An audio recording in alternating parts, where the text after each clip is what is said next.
Hello hi and welcome back everyone to the channel. I hope कि आप सब लोग बहुत अच्छे होंगे और आप लोगों को मैं भी बता दूं कि मैं भी बहुत ही ज़्यादा अच्छा हूं।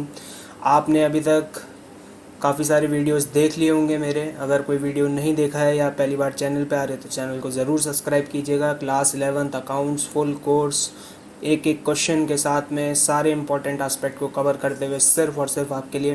तो लास्ट क्लास में हमने पढ़ लिया था ट्रेडिशनल अप्रोच के बारे में कि जनरल के अंदर ट्रेडिशनल अप्रोच किस तरीके से हम फॉर्म करते हैं और ट्रेडिशनल अप्रोच के अंदर क्या होता है। फॉर एग्जांपल रियल, पर्सनल और नॉमिनल, इन 3 अकाउंट के बारे में पढ़ा था।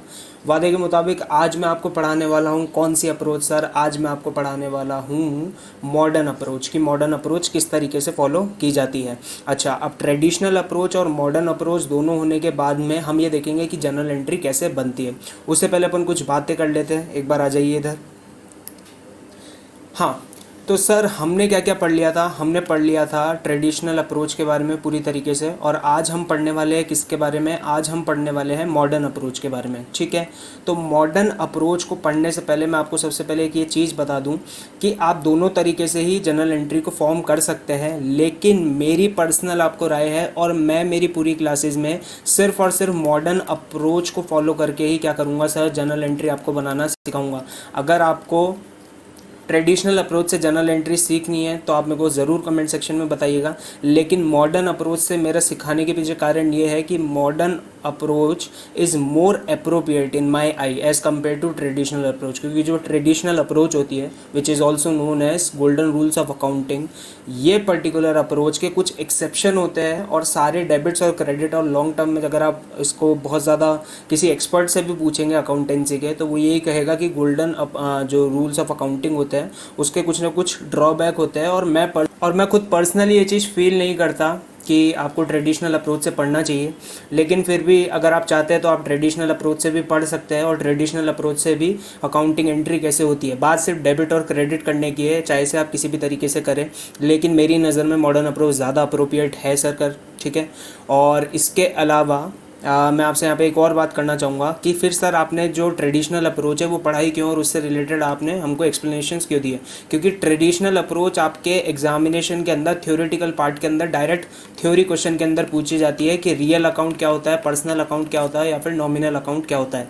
तो इन चीज़ों के बारे में आपको पता होना ज़्यादा ज़रूरी है कि रियल, पर्सनल और नॉमिनल अकाउंट का मतलब क्या होता है, इनके बीच में आपस में डिफरेंस क्या होता है, और सर इनके एग्जाम्पल्स क्या क्या होते हैं। इन चीज़ों से रिलेटेड अपन ने लास्ट लेक्चर में बात कर ली थी। आज अपन बात करेंगे मॉडर्न अप्रोच के बारे में, और मॉडर्न अप्रोच सीखते ही हम डायरेक्टली क्या करना शुरू करेंगे, हम जनरल एंट्रीज बनाना सीखेंगे। ठीक है सर, तो आइए स्टार्ट करते हैं सर मॉडर्न अप्रोच के बारे में।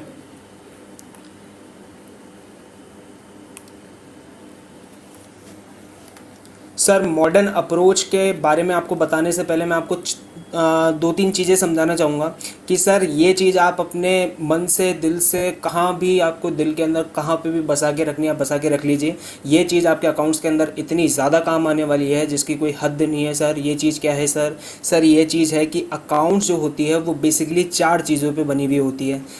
4 चीज़ें होती है सर, एसेट्स, लाइबिलिटीज़। यहाँ लाइबिलिटीज़ के अंदर कैपिटल इंक्लूडेड है, तो कमेंट सेक्शन में ये लिख के मत बोलिएगा सर आपने लाइबिलिटीज़ बोल दिया, कैपिटल नहीं बोला। Liabilities include capital. ठीक है सर, और थर्ड पॉइंट है सर इनकम, और फोर्थ पॉइंट है एक्सपेंसेस।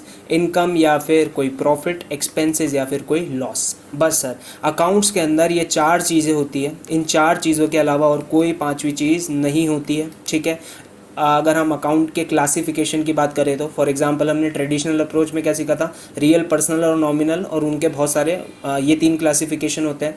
लेकिन ट्रेडिशनल अप्रोच में और जो अकाउंट्स मॉडर्न वर्ल्ड के अंदर चलती है उसके अंदर क्या होता है सर, अकाउंट्स के अंदर सिर्फ और सिर्फ 4 चीज़ें होती है, और इन 4 चीज़ों के सिर्फ और सिर्फ 2 ट्रीटमेंट होते हैं। सर कौन कौन से 2 ट्रीटमेंट होते हैं?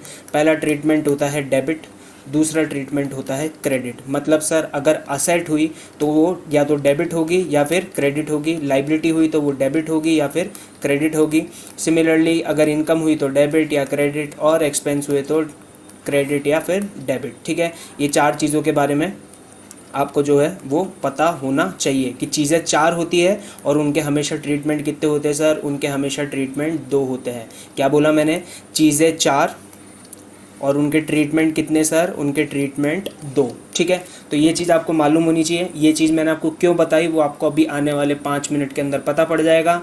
आपको ये 4 चीज़ें दिल से लगा के रखनी है। मैं अगेन फिर बोल रहा हूँ, क्या 4 चीज़ें सर, कि अकाउंट्स के अंदर सिर्फ 4 ही चीज़ें होती है और 4 ही टाइप के अकाउंट होते हैं। पहला होता है असेट्स, दूसरा होता है लाइबिलिटीज़, तीसरा होता है इनकम या फिर प्रॉफिट, और चौथा अकाउंट होता है एक्सपेंसेस या फिर लॉस। ठीक है, ये 4 चीज़ें जब आप सीख लेंगे पूरी तरीके से और आपको ये मालूम पड़ जाएगा कि इन 4 चीज़ों के सिर्फ दो ट्रीटमेंट होते हैं, या तो डेबिट या फिर क्रेडिट, तब आपको आगे अकाउंट्स पढ़ने में कोई परेशानी नहीं आएगी सर। अगेन अगर नहीं समझ में आए तो एक बार वापस पीछे जाके चेक करो वीडियो को और वापस पढ़ो। असेट, लाइबिलिटी, एक्सपेंसेस और इनकम, 4 चीज़ें, इनके 2 ट्रीटमेंट, पहला डेबिट, दूसरा क्रेडिट। ठीक है सर, ये चीज़ समझ में आ गई। तो मैं एक एक करके बात करता हूँ सर। हम मॉडर्न अप्रोच फॉलो कैसे करते हैं। सबसे पहले हम असेट्स और लाइबिलिटीज़ की बात करते हैं। सबसे पहले हम असेट्स की और लाइबिलिटीज़ की बात करते हैं कि लाइबिलिटीज़ कब डेबिट होती है या क्रेडिट होती है, और असेट्स कब डेबिट होती है क्रेडिट होती है, इस बारे में। ठीक है sir, rules of debit credit की कब हम इन 4, अब देखो ये हम 4 चीज़ें पढ़ रहे हैं, मैं आपको वापस बताता हूँ। 4 चीज़ें पढ़ रहे हैं, 4 चीज़ों के अंदर पहले हमने 2 चीज़ें उठाई है, कौन सी, असेट्स और लाइबिलिटीज़, और उनके देख रहे हैं कि उनको 2 ट्रीटमेंट, कौन से 2 ट्रीटमेंट, डेबिट या फिर क्रेडिट, ये 2 ट्रीटमेंट कब कब होते हैं करके। ठीक है, तो पहला सर हम असेट्स की बात करते हैं। तो देखिए, for recording changes in asset side के अंदर कब चेंजेस आता है, यानी कि असेट साइड में कब डेबिट होता है और कब क्रेडिट होता है, इस बारे में।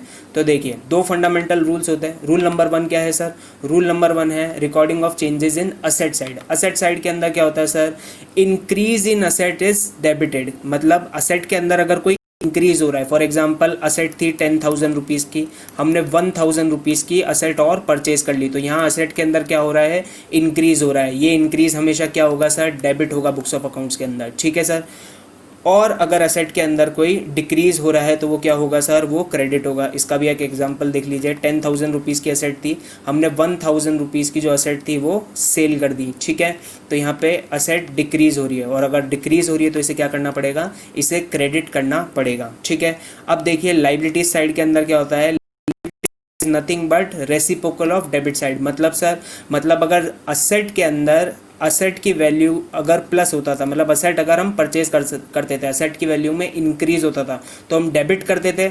यहाँ उल्टा हो जाएगा सर। उल्टा होने का मतलब क्या है कि अगर लाइबिलिटीज़ बढ़ रही है, फॉर एग्जांपल मेरी 10,000 रुपीज़ की लाइबिलिटी थी और वो 10,000 रुपीज़ की लाइबिलिटी में मेरी 1,000 रुपीज़ की लाइबिलिटी और इनकर हो गई, मेरी वैल्यू में इंक्रीज़ आया लाइबिलिटीज़ की, तो यहाँ मैं ये 1,000 रुपीज़ को क्या करूँगा, यहाँ मैं ये 1,000 रुपीज़ को क्रेडिट करूँगा सर। क्या करूँगा, क्रेडिट। और सिमिलरली वाइसा वर्सा, मतलब सर 10,000 में 1,000 की वैल्यू क्या हो रही है, डिक्रीज हो रही है, तो यहाँ मैं डिक्रीज को क्या करूँगा सर, यहाँ मैं डिक्रीज को डेबिट करूँगा। ठीक है, तो हम देखते हैं असेट की वैल्यू के अंदर अगर इंक्रीज होता है तो उसे डेबिट करते हैं, असेट की वैल्यू के अंदर अगर डिक्रीज होता है तो हम उसे क्या करते हैं, क्रेडिट। अगेन अपने मन के अंदर बात बसा लीजिएगा, असेट इंक्रीज हो रही है तो डेबिट, असेट डिक्रीज हो रही है तो क्रेडिट, असेट इंक्रीज हो रही है तो डेबिट और असेट डिक्रीज हो रही है तो क्रेडिट। ठीक है सर, और सिमिलरली क्या हुआ, लाइबिलिटीज़ एंड कैपिटल के साथ क्या बोला मैंने, लाइबिलिटीज़ एंड कैपिटल के साथ में मैंने बोला कि अगर लाइबिलिटीज़ की वैल्यू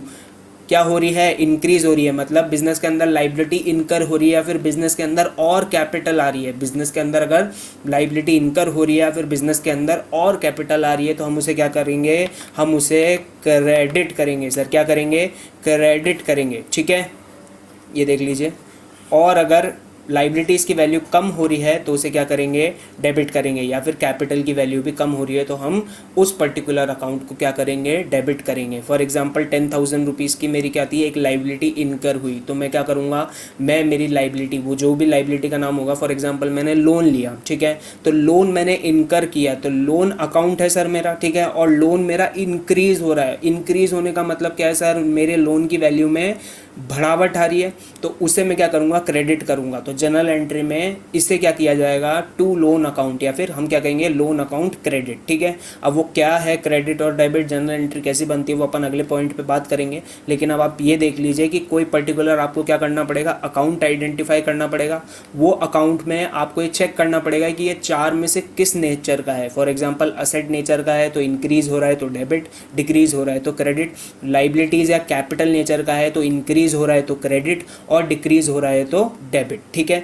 ये पॉइंट आपको अच्छे से याद हुआ, एक्सपेंसेस असेट्स का और लाइबिलिटीज़ का, एंड लाइबिलिटीज़ इंक्लूड कैपिटल, ठीक है। ये मैंने यहाँ पे लिख भी रखा है, ये रहा, देख लीजिए, ठीक है। चलिए अगले पॉइंट पे चलते हैं सर। एक्सपेंसेस और लॉसेस की बात कर लेते हैं कि एक्सपेंसेस और लॉस के अंदर जब चेंजेस होते हैं क्या होता है, मतलब एक्सपेंस और लॉस होते हैं तब क्या होता है, ठीक है। Rules of debit and credit क्या है सर, रूल नंबर 2। पहला रूल नंबर 1 किस चीज़ से रिलेटेड था, रूल नंबर 1 रिलेटेड था एक्सपेंसेस से, रूल नंबर 1 रिलेटेड था एसेट से और हमारी लाइबिलिटीज से, और रूल नंबर 2 किससे रिलेटेड है सर, रूल नंबर 2 रिलेटेड है एक्सपेंसेस से और इनकम से। तो सबसे पहले एक्सपेंसेस की बात कर लेते हैं। Hereby expenses includes losses, यानी कि एक्सपेंसेस और लॉसेज। तो जब भी बिजनेस में एक्सपेंसेस हो रहे हैं या लॉसेज हो रहे हैं तब हम क्या करेंगे सर, तब हम करेंगे सारे के सारे जो अगर लॉस हो रहा है, मतलब मेरा लॉस बढ़ रहा है, if there is any increase in expenses और लॉस, तो वो क्या होगा डेबिट, यानी कि लॉस में अगर क्या हो रहा है इंक्रीज तो वो क्या होगा डेबिट। और अगर लॉस के अंदर डिक्रीज हो रहा है, क्या हो रहा है सर, डिक्रीज हो रहा है, तो वो क्या होगा सर, वो होगा क्रेडिट, ठीक है। समझ में आया आपको, लॉस में इंक्रीज तो डेबिट और लॉस में डिक्रीज तो क्रेडिट, एक्सपेंसेस में इंक्रीज तो डेबिट और एक्सपेंसेस में डिक्रीज तो क्रेडिट, ठीक है। और अगला पॉइंट देखते हैं सर, अगर इनकम और गेन की बात कर लेता हूँ मैं। अब इनकम और गेन के अंदर क्या होगा सर, अगर मेरी इनकम हो या फिर गेन हो रही है किसी पर्टिकुलर ट्रांजैक्शन के अंदर, कोई पर्टिकुलर ट्रांजैक्शन में मुझे अगर इनकम हो रही है या फिर गेन हो रही है तो मैं उसे क्या करूंगा सर, तो मैं उसे क्रेडिट करूंगा। मतलब इनकम या फिर गेन इंक्रीज हो रही है, मान लीजिए मेरे पहले किसी ट्रांजैक्शन के कारण 10,000 रुपीज़ से मेरी इनकम बढ़ गई, तो मेरी इनकम अगर बढ़ गई तो मैं मेरे इनकम अकाउंट को क्या करूँगा, क्रेडिट करूँगा, ठीक है ना। अभी आपको फिर क्या याद रखना है, आपको मेजर बाइफर्केशन याद रखना है कि इनकम डेबिट कब होती है और क्रेडिट कब होती है। फाइनल जो उसकी जनरल एंट्री होगी वो हम बनाने सीख लेंगे, लेकिन अभी आपको पहले बेसिक पता होना चाहिए कि डेबिट क्या होता है और क्रेडिट क्या होता है, तभी तो हम फाइनली ट्रांजैक्शन पढ़ के समझ पाएंगे कि क्या डेबिट करना चाहिए था और क्या क्रेडिट करना चाहिए था, ठीक है। तो मैं आगे चलता हूँ। अगर इंक्रीज हो रहा है किसके अंदर, अगर इंक्रीज हो रहा है मेरी इनकम के अंदर या गेन के अंदर तो मैं उसे क्रेडिट करूँगा। और अगर डिक्रीज हो रहा है, क्या हो रहा है सर, अगर डिक्रीज़ हो रहा है मेरी इनकम के अंदर या फिर गेन के अंदर, मतलब सर डिक्रीज़ क्या हो रहा है, मान लीजिए मेरी किसी कारण से इनकम थी, वो उसके कारण 10,000 रुपीज़ में डिक्रीज़ आ गया, तो मैं उस डिक्रीज़ को क्या करूँगा सर, मैं उस डिक्रीज़ को डेबिट करूँगा। एक बार और रिवाइज कर लेते हैं सर। एक्सपेंसेस और लॉसेस का क्या करते थे, एक्सपेंसेस और लॉस में अगर इंक्रीज़ होता था तो उसे डेबिट करते थे, और अगर उसके अंदर डिक्रीज़ होता था तो उसे क्रेडिट करते थे। एक्सपेंसेस और लॉस की बात कर ली, और अब मैं फाइनली इनकम और गेन की बात कर रहा हूँ। इनकम और गेन के अंदर क्या हुआ सर, इनकम के अंदर अगर इंक्रीज होता है, तो इनकम के अंदर अगर इंक्रीज होता है तो जल्दी अपने दिमाग पे जोर डालिए, मैं जवाब देने वाला हूँ, आप भी सोच लीजिए। सोच लिया, इनकम के अंदर अगर इंक्रीज होता है तो उसे क्रेडिट करना पड़ता है सर, और अगर इनकम के अंदर डिक्रीज होता है तो उसे क्या करना होता है, तो उसे डेबिट करना होता है। आई होप कि आपको ये पॉइंट भी समझ में आए होंगे। चीज़ें 4 है, उनके ट्रीटमेंट 2 है। वो 4 चीज़ें कौन कौन सी है, पहली चीज़ है असेट, दूसरी चीज़ है लाइबिलिटीज़, तीसरी चीज़ है इनकम, और चौथी चीज़ है एक्सपेंस, ठीक है। इनकम के अंदर क्या होता है, डेबिट क्रेडिट कब होता है, एक्सपेंस के अंदर डेबिट क्रेडिट कब होता है, असेट के अंदर कब होता है, और लाइबिलिटी के अंदर कब होता है, ये चीज़ हमने सीख ली है इस पॉइंट से, ठीक है। तो एक बार मैं आपको रूल्स वापस रिवाइज करवा देता हूँ। असेट के अंदर अगर इंक्रीज हो रहा है तो उसे क्या करेंगे सर, तो उसे डेबिट करेंगे। असेट के अंदर अगर डिक्रीज हो रहा है तो उसे क्या करेंगे सर, क्रेडिट करेंगे। लाइबिलिटीज़ में अगर इंक्रीज हो रहा है तो उसे क्या करेंगे सर, लाइबिलिटीज़ में अगर इंक्रीज हो रहा है तो उसे क्रेडिट करेंगे। लाइबिलिटीज़ में अगर डिक्रीज, कैपिटल के अंदर भी सेम चीज़ है सर, इंक्रीज तो क्रेडिट और डिक्रीज तो डेबिट। रेवेन्यूज़ और गेन के अंदर क्या होगा सर, अगर डिक्रीज होगी तो डेबिट, इंक्रीज होगी तो क्रेडिट। एक्सपेंसेस और लॉसेस में अगर इंक्रीज होंगे तो डेबिट और डिक्रीज होंगे तो क्रेडिट। ये चार चीज़ें आपको दिल से बाइफरकेट क्या कहते हैं, दिल से बाय हार्ट कर लेनी है सर। ठीक है, अगर आपको ये चारों चीज़ें समझ में आ गई होगी तो आपके लिए जर्नल एंट्री बनाना बहुत ज़्यादा चुटकियों का खेल हो जाएगा। आप अगले पार्ट में ज़रूर देखिएगा कि मैं किस तरीके से जर्नल एंट्री बनाता हूँ। आज के लिए इतना ही रख, हंसते रहिए, खेलते रहिए, मुस्कुराते रहिए और अपने आप को सैनिटाइज करना ना भूलें। ग्लव्स पहनिए, मास्क पहनिए, जो पहनना है पहनिए, लेकिन पूरे सारे प्रिकॉशंस लेके चलिए। ठीक है, और घरों में रहिए और सेफ रहिए। चलिए, बाय बाय, टेक केयर।